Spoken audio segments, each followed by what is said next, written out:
Winks from heaven, signs from above, God's special way of showing his love. First-hand stories filled with divine accounts and angels' protection as we move about. Enjoy this story and the lessons they teach, sharing God's love through Heaven Winks.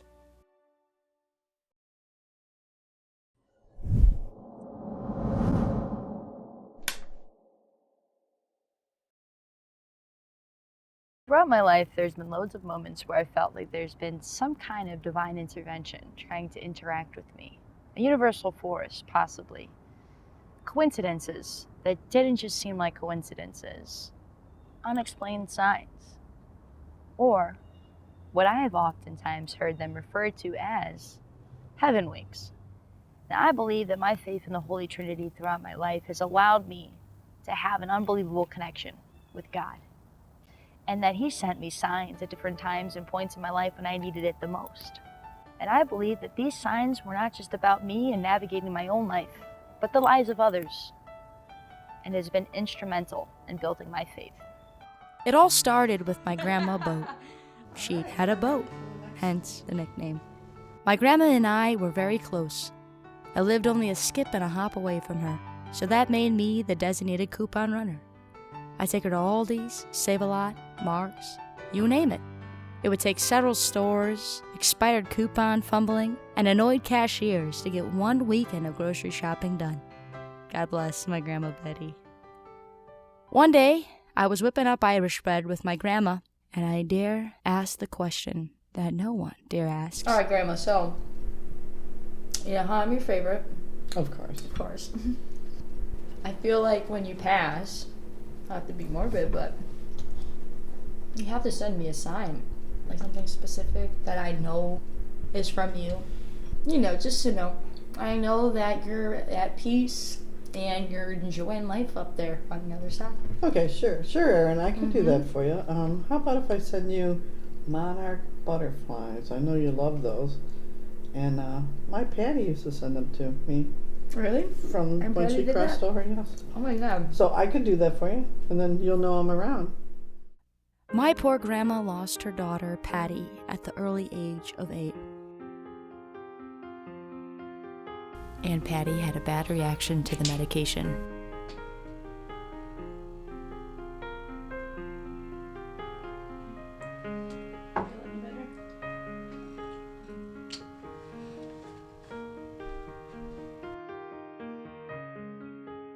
An unworldly voice had awakened her, exclaiming, "Go, check on Patty.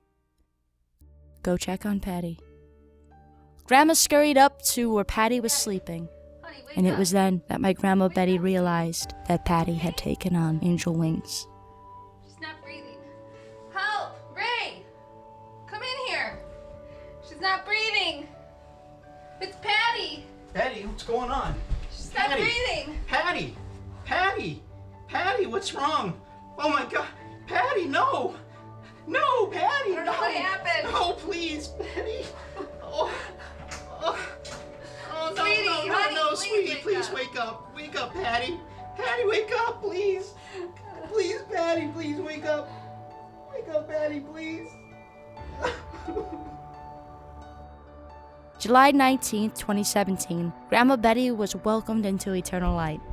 Ironically, this was the start of monarch season. I'd seek high and low for any sign of a butterfly. For days, I'd constantly be on the lookout. Yet, there was no evident signs. That is, until one day. I was walking out of a strip mall when all of a sudden a big, beautiful monarch butterfly nearly kissed my cheek. Warm tears of awe rushed down my face, and I knew. In my heart, I just knew that was Grandma saying, "Hiya, Aaron, how are ya?" as she would with her adorable Irish brogue. I rushed to tell anyone that would listen about the experience. It sowed a tear in my sad heart. About 2 weeks later, my uncle had planned a camping trip for all of us down at Salt Fork Campground. A number of us were out boating one pristine and gorgeous day when fluttering butterflies were just above the mist of the lake. Not just any butterflies. but monarchs. There had seemed to be no land in sight for these Betty beauties. Peculiarly, I pointed them out to the group. We were all in awe. Taking in the precious sight before my eyes, I noticed a fascinating painting in the clouds. A rainbow streak of clouds that looked like waves caked to the blue sky. And alongside those colorful clouds, without a doubt, a woman figure who appeared to be holding what looks like either a violin or a painter's palette, possibly. But I have never seen anything quite like that. Again, my grandma was so happy to have her family members waiting on the lake, I would assume, together, celebrating the love we all share, especially just shortly after her crossing. Lastly, there's a song I've heard before, not quite often enough for me to have noticed the lyrics. The song is called That's What I Love About Sundays by Craig Morgan. So shortly after my grandma's passing, my siblings and I were in the car just zoning in and out to the radio. Then suddenly, that song, That's What I Love About Sundays, came on. Nick, Yeah, Shannon? did you hear that? That's about Grandma and Grandpa. No way. Yes, it is. They just said Raymond and Betty. Really? Yeah. As each lyric was sang, my siblings and I could not deny all the similarities the song had to my grandma's life. Turn up. It took the first verse alone to steal our attention. Raymond's in his Sunday best. He's usually up to his chest in oil and grease. Betty's husband was a plumber who typically sported oil and grease on his clothes. His name? Raymond. Second verse. With that mean little freckle-faced kid who broke a window last week. Betty and Raymond were proud Irish. Many of their kids were speckled with freckles. Sweet Miss Betty likes to sing off-key in the pew behind me. Oh, and that she did. My siblings and I had to keep ourselves from cracking up in mass at the sound of my poor grandma's off-pitched tune. Third verse. It's 35 cents of a ground round. Baby, cut that coupon out. As mentioned, my grandma was the queen of coupons. Expired coupons, sure, but coupons nonetheless. Fifth verse, new believers getting baptized, mama's hands raised up high, having a hallelujah good time, a smile on everybody's face. That's what I love about Sunday. And this verse is all about faith. My grandma, my biggest influence when it comes to growing up and upkeeping my faith. And I know that she would take the time to let her loved ones know back on earth that we are loved, thought of, and forever in our hearts. That's the kind of grandma I have. And just so you know, if you ever see money, special stones, or fancy feathers laying around, that's me. I'm watching out for you. Because you're a strong woman, you don't need anybody else.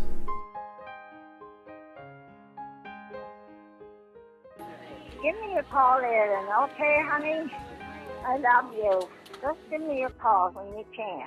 As soon as you can. Don't hurry, but as soon as you can. I'm okay. I don't want you to worry or anything, okay? Just call me, okay? Thanks.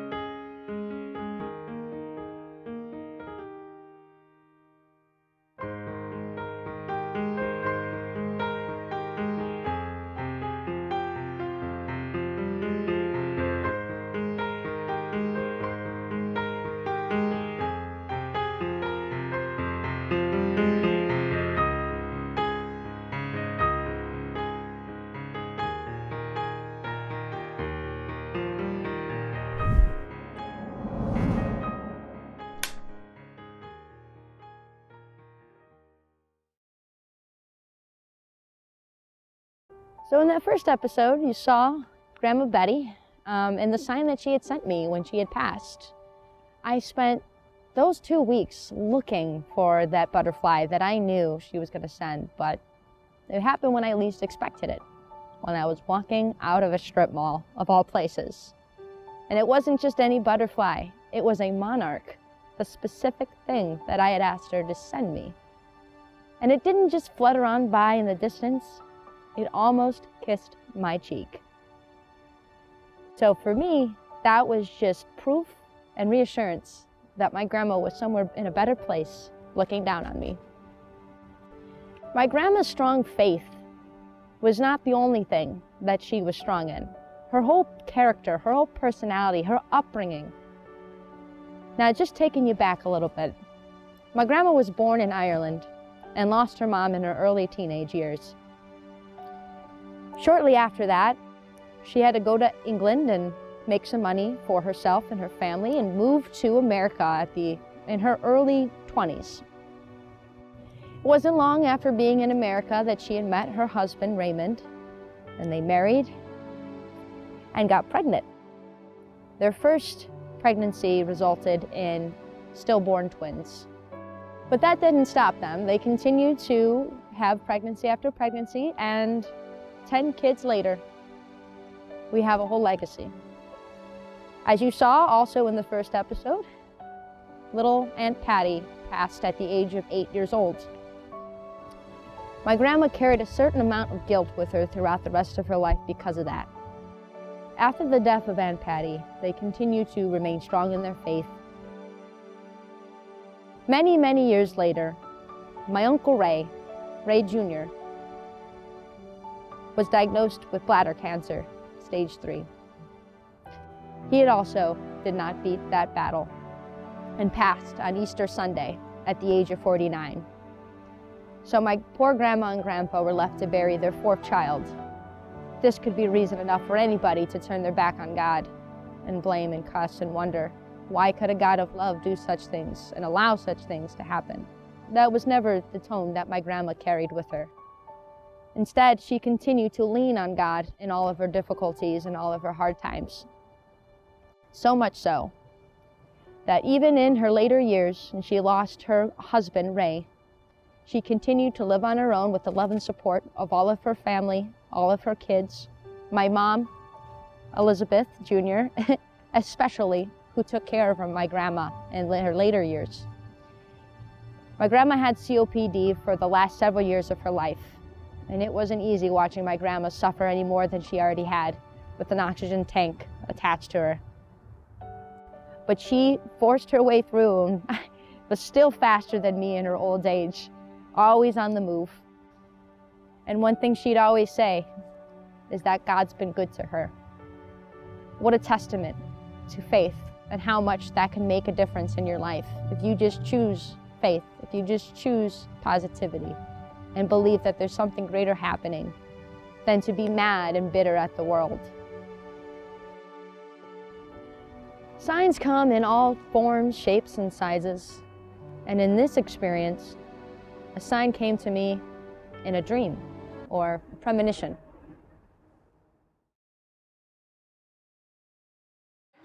Every once in a while, someone really important comes into your life that touches your heart, your mind, your soul.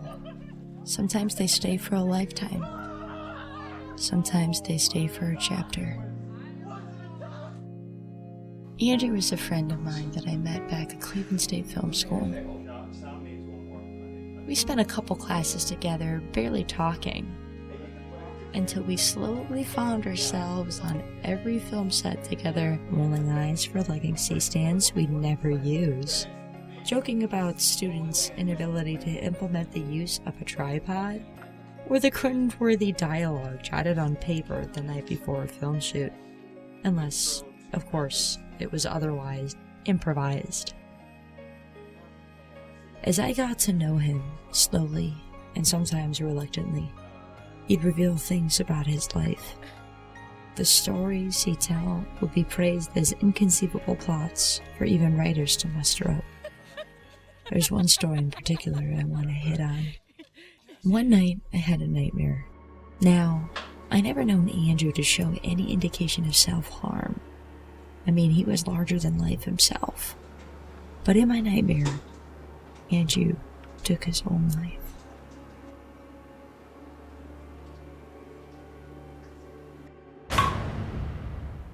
I never thought too much about checking in with him before this dreadful subconscious attack. I guess I trusted him to always just be alright. I texted and called, but I got no response.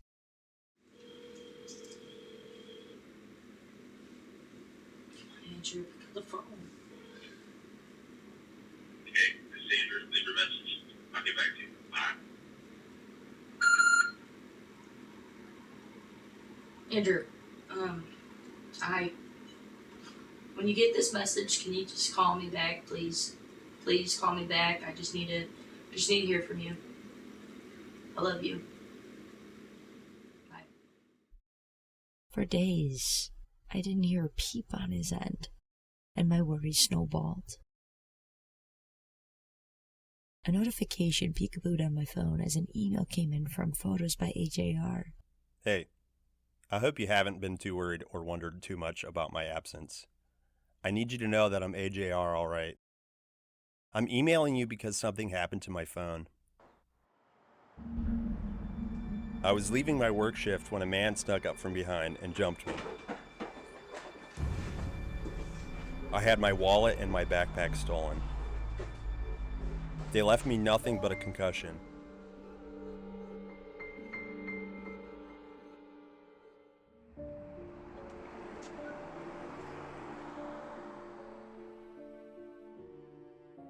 I was rushed to the hospital and I've been here for days with no true form to contact you or others until I hopped on this computer. How could this be? I don't understand how this can all add up. I mean, my dark nightmare touching on the reality that he's in the hospital? Now, of course, the worst case scenario that I imagined was fortunately not the case. But to me, there was an absolute reason for the nightmare that visited me. I believe I was meant to experience that night terror, if only to check in on Andrew. Sometimes you just couldn't find the words to make sense of the things that overlapped in our lives. Before my relationship ended, Andrew was having recurring nightmares day in and day out of my ex cheating on me. Red flag visions and a cause for concern flooded his subliminal thoughts. He never told me about the dream scares until after the breakup.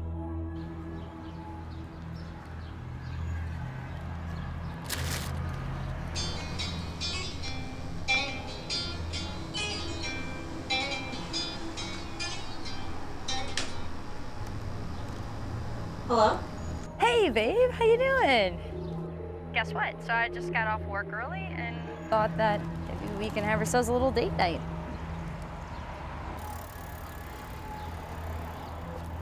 Hello? Oh, yeah. Yeah, that sounds good. Okay, listen, I'm gonna stop for gas and then I'll be on my way. Do you need anything? Oh, yeah, can you hold on a second?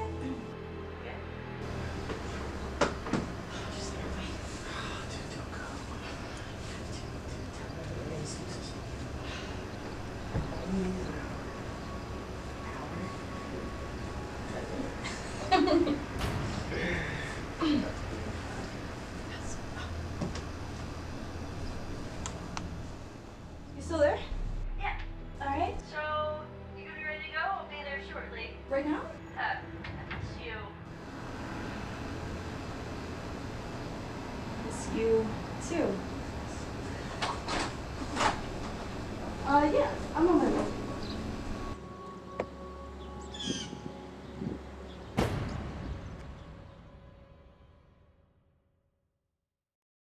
There have been times he sent me loving and encouraging texts out of the blue just when I needed it the most. I may not be able to always recall all the memories we've shared. The good, the not so good. But there's one thing for certain. I will never forget the impact it has had in my life.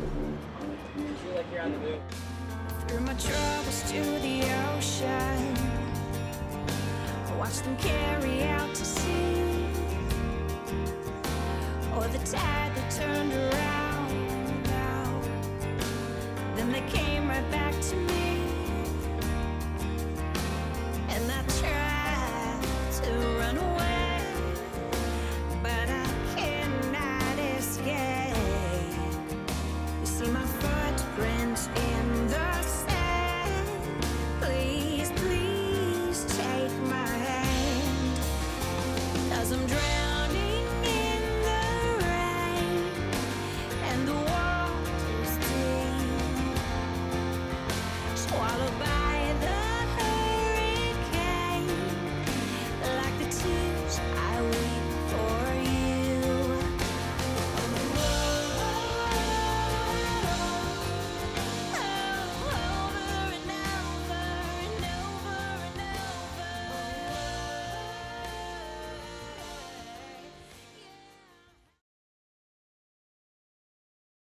So in that experience, you see that I reached out to a loved one who was in desperate need without me even knowing. Maybe that was the only thing he needed to get him through the rough time he was going through. I may never know the extent, and maybe it's not up for me to know. And in this next experience, it's another dream. And this time, with someone who's almost a complete stranger. And me trying to relay some signs and information to hopefully make a positive influence in their lives.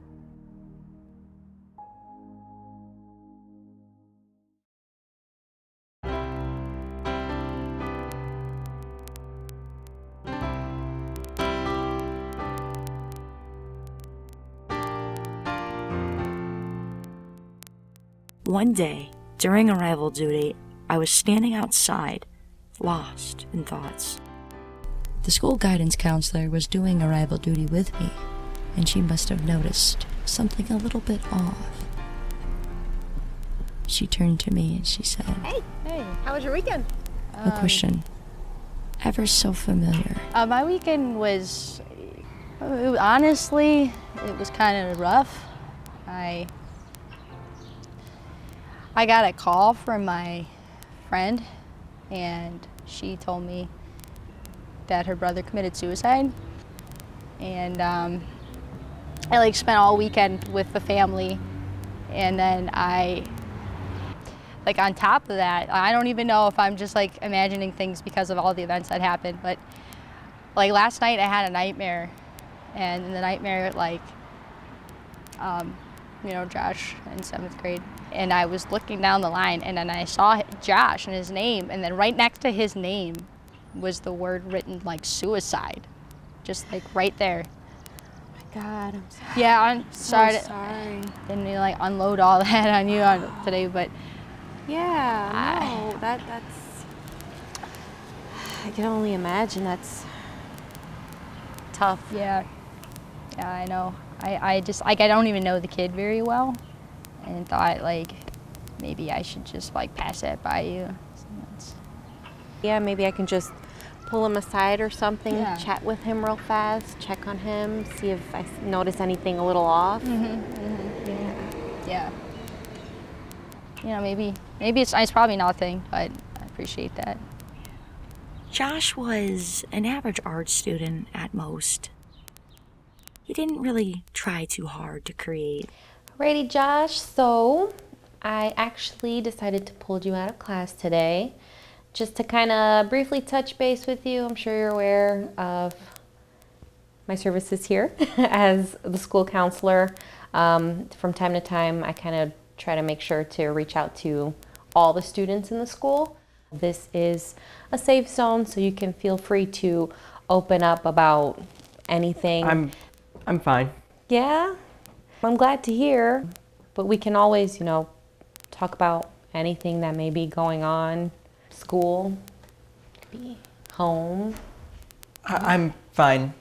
Life's never been better right now. Yeah, no, well, I'm glad to hear, I just think it's always important, anything that we feel that may be repressed or may be going through, to be able to talk to somebody about it, neutral ground is definitely important. I promise I'm fine. It's just... My brother's in the hospital. Again. Sorry to hear. What's going on? He got hurt, or at least that's what he said. How did he get hurt? I'm not sure this time. God knows. But it's happening so often. I don't think he's telling us the truth. I think he's doing it to himself. It's so often. He won't talk to us.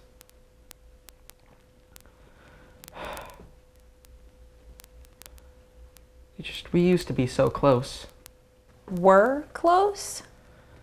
Yeah. We don't get a chance to talk that much anymore.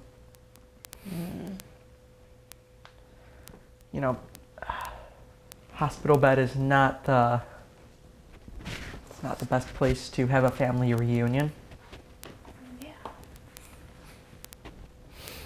If he really appreciated us and cared for us, then he wouldn't be doing this to himself. Does he have any idea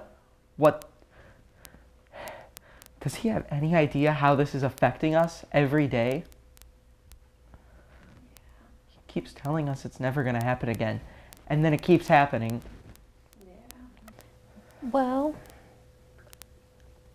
probably not necessarily you guys causing the pain, but it definitely means a lot to him to see that his family is always there for him when he's going through that. I mean, granted, you guys don't like seeing him in the hospital, but I'm sure he needs you guys there. He needs you guys to be strong for him. I just want him to talk to us. We're there for him, but he won't reach out.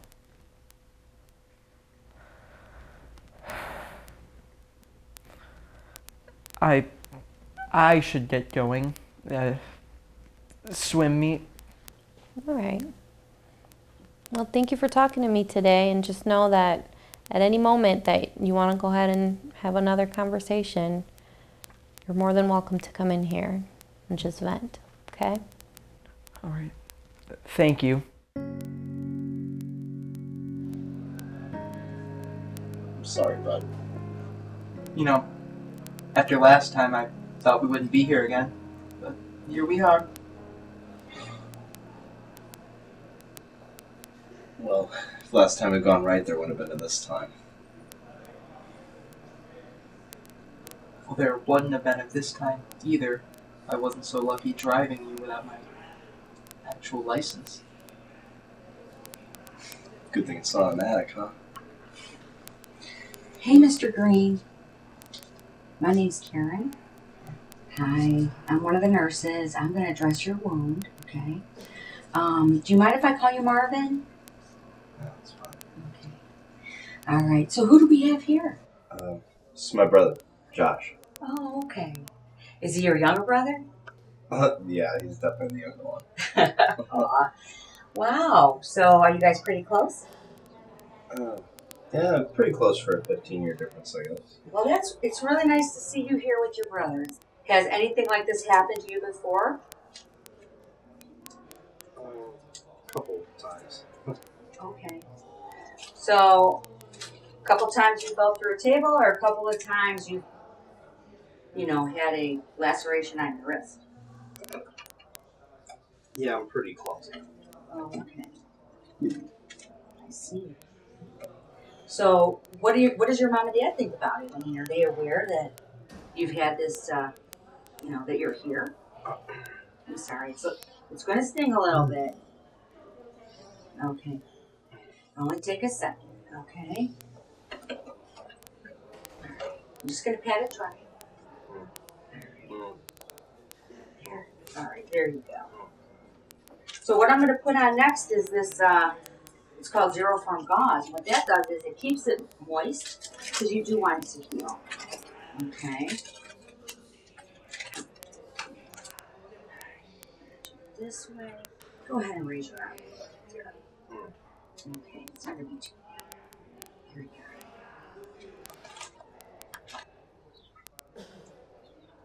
Here we go. So, how did you end up here? Did you call 911? What happened? Did your brother drive you? Yeah. Turns out Ivan doesn't even have a license now. He can drive. Wow, must have been a pretty urgent situation, huh? You could say that. Yeah. Yeah. Are you in pain right now? Yeah, it's about solid 8. Wow, so an 8 out of 10. Okay. So I will check your chart, and I will ask for some pain medicine for you, okay? Because I don't want you to be hurting, you know? Okay. So as I'm wrapping this, I kind of am noticing a few little marks on your right arm. Yeah, like I said, it's a few times. Okay. So, are you sure you want to talk to somebody about that? Don't really know what good it would do. Okay. Well, you know, I've been a nurse a long time. I've seen these marks, and if you don't mind if I reach over, you know, these are, it looks as though that has happened. You may have done something, fallen through a table before, or maybe fell down the steps before. Is there a little bit more that you might want to talk about? At the moment. Are you sure? Yeah, I'm good. Okay. Okay. Well, you know, I just want you to know, I have a son that's your age. And if he was hurting like you, I'd want to know what's going on.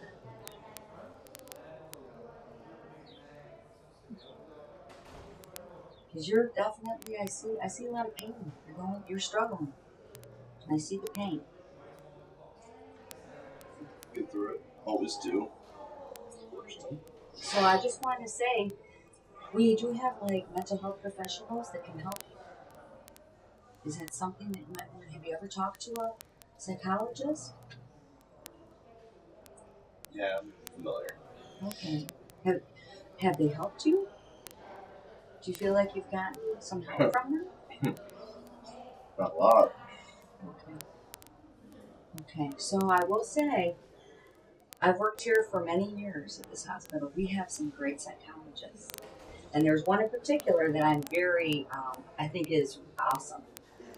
So if it's okay with you, I'd like to let her know what's going on here. Okay? And bring her down. And I think if you talk to her, you might feel a lot better. Do you think that might be something you want to do? Okay. But you're not alone. Just know that you are not alone. And you've been struggling, so we need to help you. So I'm going to go and get you who I feel is the best of the best. And I'll be back in a few minutes, okay? All right.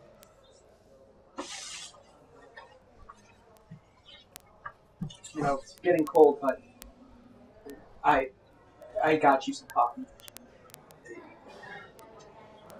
Definitely needs some help staying awake.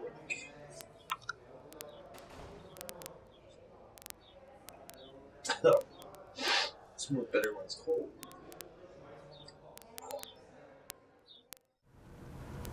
So, you got a gift, you know? What are you talking about? Well, I spoke with Josh, and yeah, as a matter of fact, one of his relatives is actually hospitalized for attempted suicide. Sad situation. I don't. What? Are you serious? No, yeah. Actually, it's just crazy how you kind of already knew all this, you know? So, talk some more with them, and Yeah. I'll keep you posted for sure. Please. Yeah, I need to. Okay. Hey, good? Yeah, I'm fine. Hey. All right. Hey, take it easy. Thank you.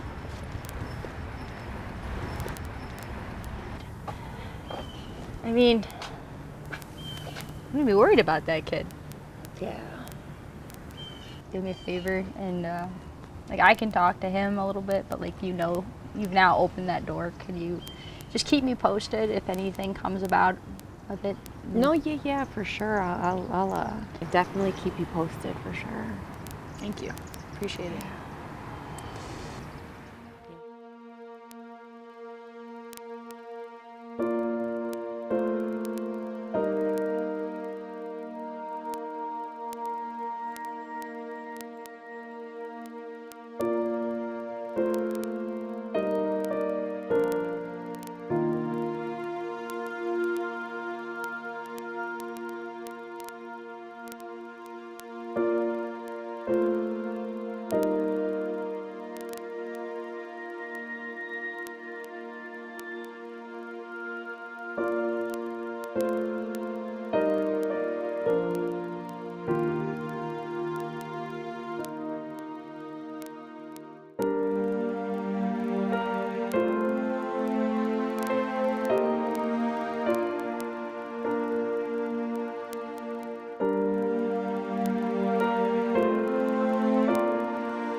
So at this point, you see that there's a reoccurring theme: nightmare after nightmare, and yet again, another nightmare. This time, a little bit more tragic and urgent than the others. This one involving my mom. Coincidences?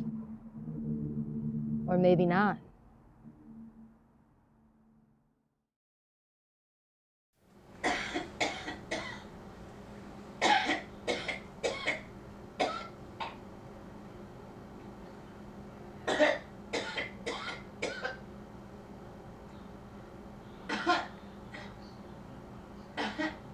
My mother suffered from a boisterous, cloudy cough for months. In between the scheduling of her doctor's appointment and her visit, I had yet another nightmare. Mama and I were catching rays atop a cruise ship, and I noticed her sitting too close to the edge, dangling her feet, living as carefree as she always did. I went to holler, "Mom, you're too close to the edge!" And as I went to open my mouth, she lost her balance and sank. My heart dropped with her. When I awoke and told her about the nightmare I had, "I don't know what this means, but please just be careful. Hey. Be aware of what you're doing." How's that cough going? Oh, I have a doctor's appointment. Like really soon. Do you? Mm. Okay, good. Because this is what, like 3 months now? This cough? Yes, it's been about that long. Well, I'm glad you're going, because I had this weird nightmare last night, and like, I'm not saying, this is gospel or true or anything, but you and I were on top of a cruise ship, and you were just hanging out, and you were sitting like really close to the edge, and I went over to like yell to tell you to move back, and then you fell. Really? Yeah. But good. I'm glad you have that appointment, because that'll ease me, and that'll ease. It's been overdue at this point. Well, thank you, honey. Yeah, let me know how that goes. Or is Dad taking you? Yes, he is. Yeah. Okay. Otherwise, just let me know. Okay. Well, thank you. Mhm. Love you. I love you too.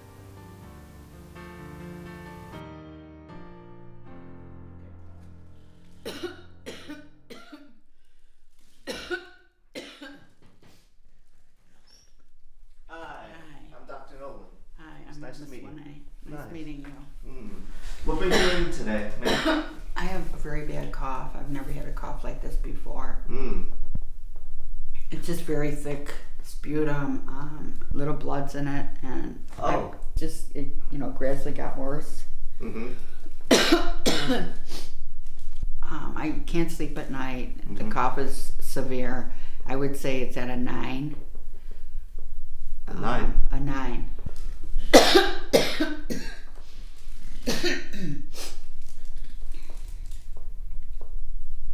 All right. I'm going to recommend a lung scan. We're going to get a technician to come get you in a bit. Okay, thank you. We'll figure out.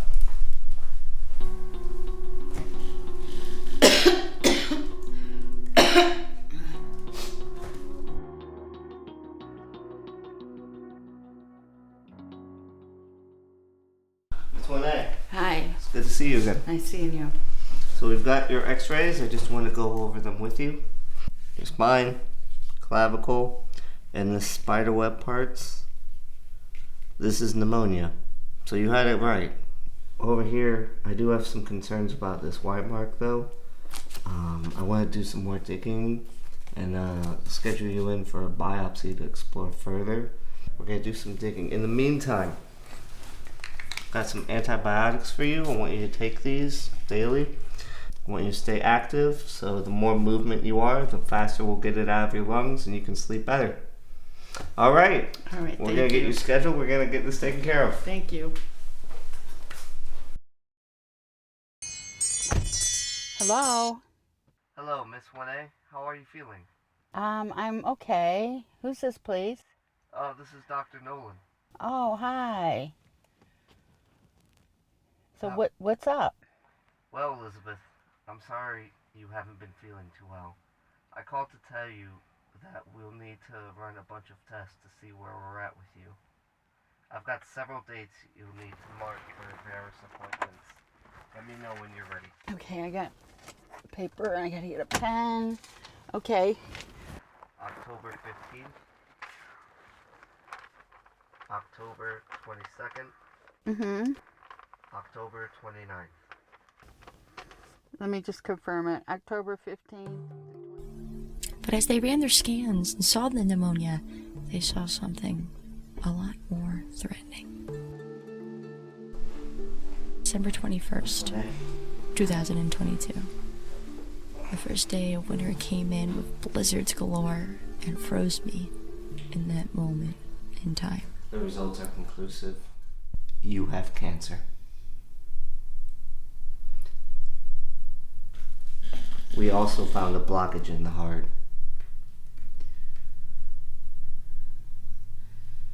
I'm sorry to tell you this, but we're gonna keep working to get you to your best health. We're gonna fight. If I you're am gonna healthy fight. though. I thought I was healthy. Healthy people get sick too. Everyone.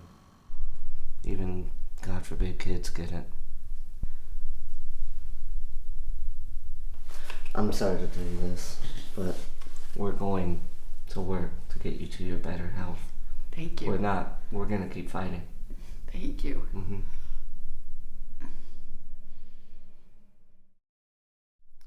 So, what did the doctor say? My CT scan shows I have a blockage. So that means that you're going to have a heart catheterization. Okay. And usually if you have a lot of blockage, then you won't be able to have surgery.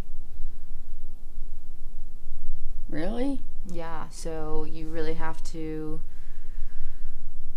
We'll have to wait and see what happens, because if they go ahead and put a stent in you to keep your blood vessels open, you'll have to be on a blood thinner, and then you won't be able to have surgery, and your surgery's supposed to be next week. Oh, well, I want the surgery. Yeah, the surgery's more important. Right. Okay. Then will you talk to someone? Yeah, I mean, I'll be there with you to make sure they don't do it.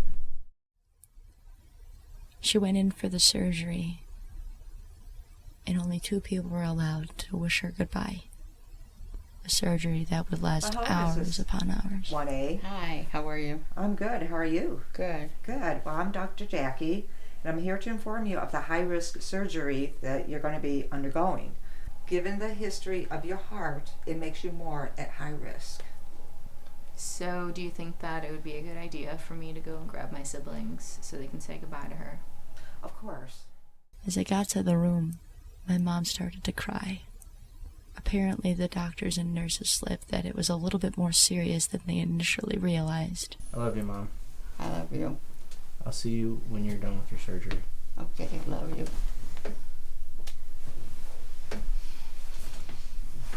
See you later, Mama. Love you. I love you. Love you, Shane. You got it. Strong. Love you, Nick. Love you, Mom. Love you. Love you, Liz. Love you, Mama. And as the longest, shortest, wintry days of the year came to a standstill, with the love and support of our family around and visits by some aunts, anxiously waiting the results, the doctor came out and told us that they had to go in and cut open her back and break one of her ribs to reach her lung. and remove a part of her lobe. They said that they were able to get the cancer out, and they were going to run tests on some of the cells that they found to see exactly what it was.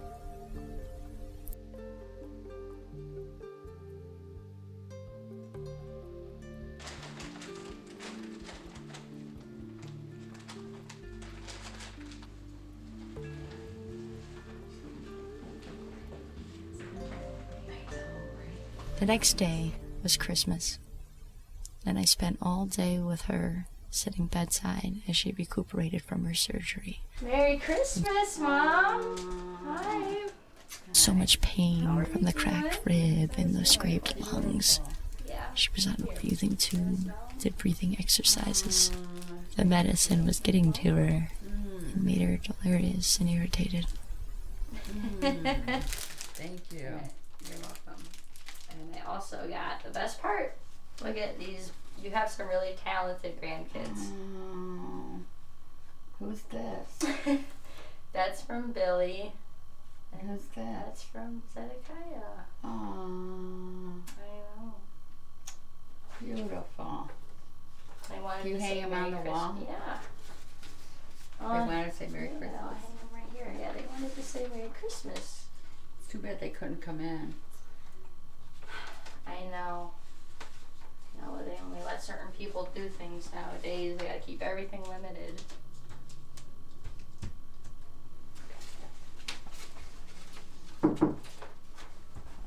Hi, Liz. Wait. Dice Harry brought your dinner. I kept it warm while you were resting. Can I sit here? Sure. Who are you? Looks good.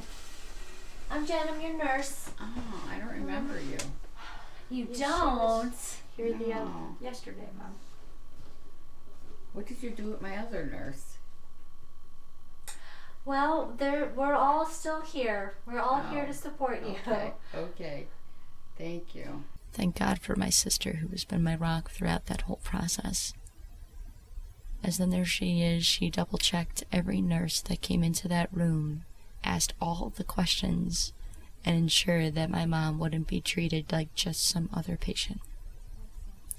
It's safe to say that that cough, the pneumonia, that got her into the doctors to see that there was something bigger going on, truly saved her life.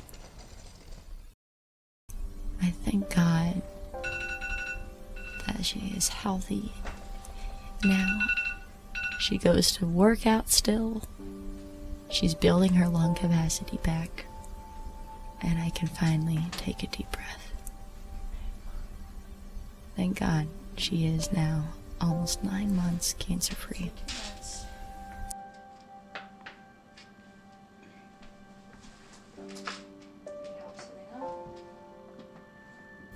God is always communicating with us, if only we are open to it. It's not always pretty. It's not always rainbows and butterflies. But there is a reason to the things that we sometimes overlook if we choose to not be blind.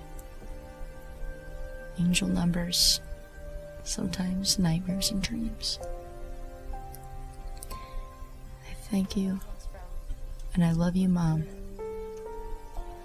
I love you, Mom, for fighting the way that you do. You are strong, beautiful, and there's no one in this world that can hurt me the way like your absence would have. I love you with everything, Mom.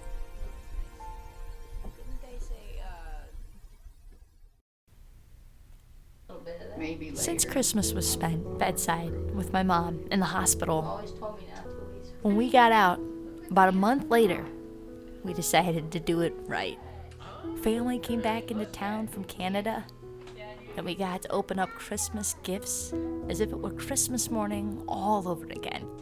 And although there were many gifts opened that morning, the best gift that we had received was my mom's health restored. See? So the good Lord is with me on all this.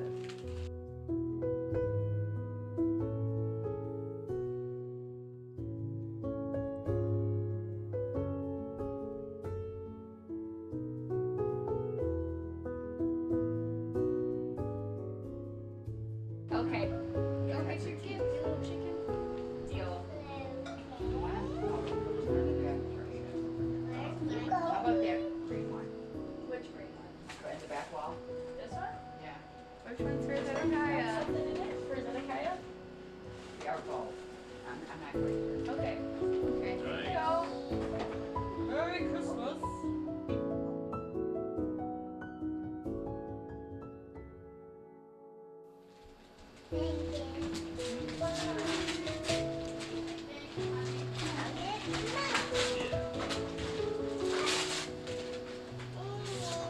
We're gonna cheers to good health. Cheers. Cheers. Merry Christmas. Happy God Hanukkah. bless us, everyone. Happy Kwanzaa.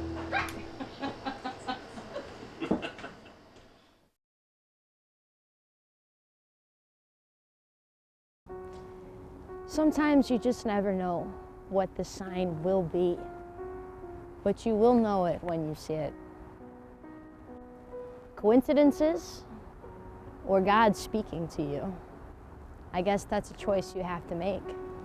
I choose to believe that God is in constant contact with us, if only we let him in. It's like the infamous painting of Jesus knocking on your doorstep. You have to open the door to let him in, to allow him to intervene with you in your life. But if you always refuse to open the door, you will never possibly know God. And I believe that he is not just some God of the old Bible that sits, has all the rules written, and stands back and watches. He is just as alive today as he was back then. And he is more than willing and wanting to have contact with each and every one of us.